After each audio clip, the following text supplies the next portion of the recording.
Roll Tide, everybody. Roll Tide to you. Welcome to Tide Sports, the Alabama Megacast.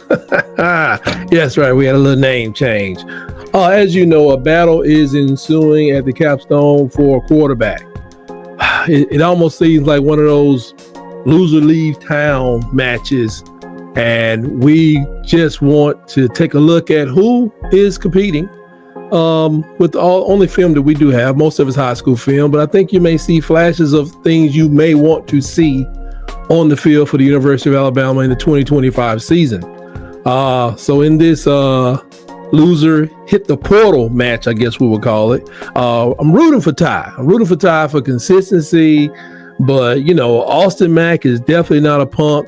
So we're going to take a deeper look at this battle. And we're going to take a look at, which QB can win with the least help. Because when I first did the film, started putting this project together, we didn't have Ryan Grubb as the offensive coordinator. So I had to change some of my notes around because really it looked like whichever QB needs the most help, then you're out. And that seemed like it would be Keelan Russell.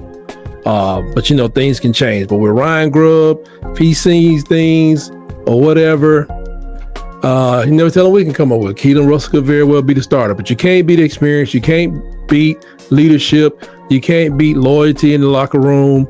And, cohesiveness is very important. I still say this could very well end up being the loser, the person that comes in third place, clearly third place QB3. It's probably going to hit the portal in May. I mean, let's just be serious. First up, let's take a look at Austin Mack. Austin Mack, he graduated a year earlier from Folsom High School in California. He began his career at the University of Washington.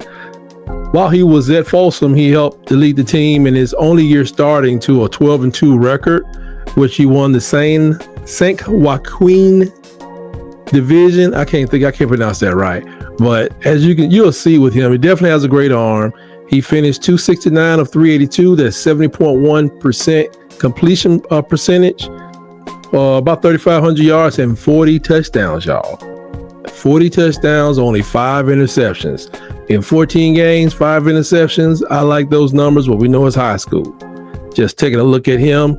He's in the shotgun. He stayed mostly in this shotgun formation. Nobody's hardly under the center these days. He's throwing off his back foot there, but he's slinging it with accuracy. He's a very big guy, so that's an advantage to him. When he first was signed, he was the Sacramento Bees large school player of the year, because there's so many high schools in California, you have to break it down like that. Watch. He's rolling down here. He doesn't seem very fast. He's mobile, but he's not just fast or whatever, like a Milroe would be fast. Or Jalen has a lot of speed, but he does extend some plays, some good accuracy. But he was a player of the year, 1 year of excellence, and became an early qualifier. He said, I've had enough of this high school stuff. I'm moving on.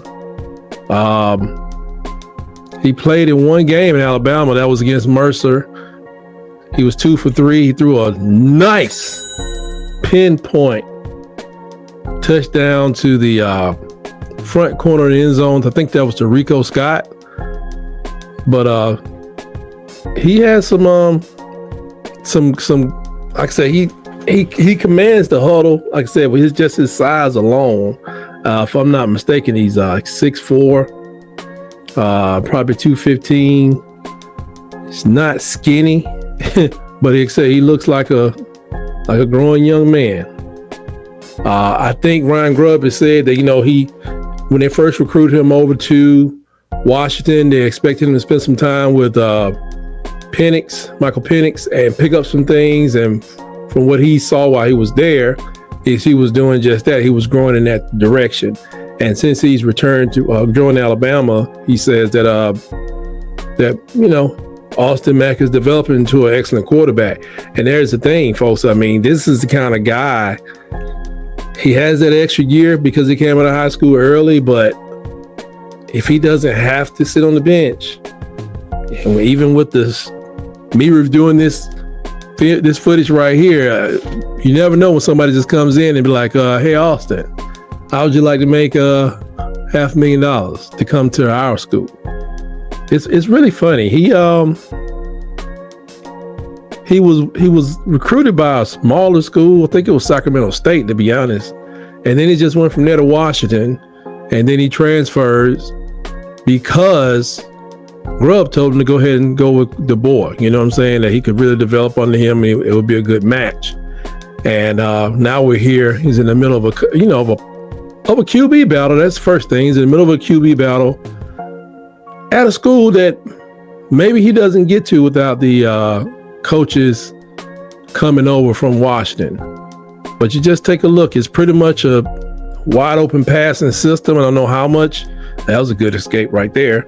Like I said, not a lot of speed, but when he makes his mind up with the ball, he's pretty good at delivering it with accuracy. Seems like he got some really mature receivers that he's playing with. Guys are coming back to the ball. They're not leaving him hanging. They know he's supposed to get the ball out of his hand in like 3 to 4 seconds, and it's all clicking. Does the style of offense Grubb is going? There you go, running. There he's running. Yeah, got up out of that end. I guess he didn't see what he wanted. He got it moving. Just don't know if is our offense is going to work well for him. That guy was wide open. He found him. He was wide open. I like the fact that you see a lot of his whether the guys are going across or going up the field. He's a lot of guys in motion. They don't have to slow down, wait for the ball. That's either a lot of rehearsal, a lot of reps, and good arm talent. Like even that guy backed into the end zone. So I kind of like what I see out of Austin Mack. I'm wishing all these guys success. I want what's best for the Crimson Tide. I don't want to get to a situation where, and I don't think we'll be in a situation where one guy plays, somebody twists the ankle, then it just goes all downhill. I think what I'm hearing from this spring is these guys are consistently working every position to where they can be 2 deep or 3 deep in the case of the defensive line. See how he hits people. They're not having to slow down. That's real powerful. Depending on how we want to have more balance, I think, pass to run, probably more passes than runs. But I look forward to seeing what Austin Mack can provide for us.